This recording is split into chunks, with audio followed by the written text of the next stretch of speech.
Γεια σας παιδιά, καλώς ήρθατε στο κανάλι μας στο Be Dreamland και το σημερινό βίντεο είναι react από το τρέλερ της ταινίας Minecraft. Θα πω τη γνώμη μου, θα κάνω τα σχόλιά μου και αν θα φάει hate. Ελπίζω να το απολαύσετε. Πάμε!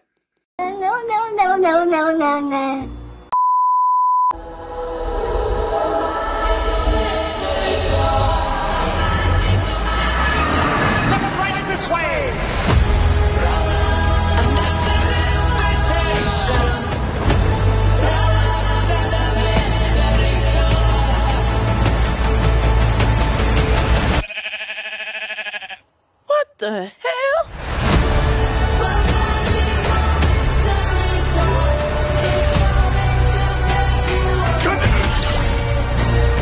Anything you can dream about here, you can make.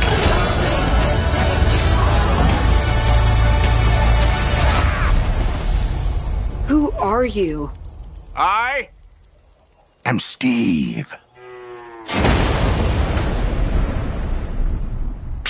Okay. This guy is such a tool bag.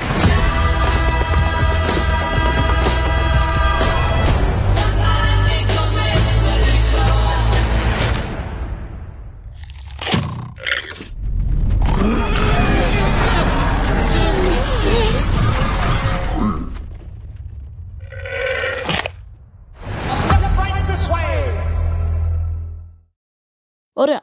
Λοιπόν παιδιά, ελπίζω να το απολαύσατε και τώρα ήρθε η ώρα να πω τη γνώμη μου. Έχει θετικά και αρνητικά αυτή η ταινία.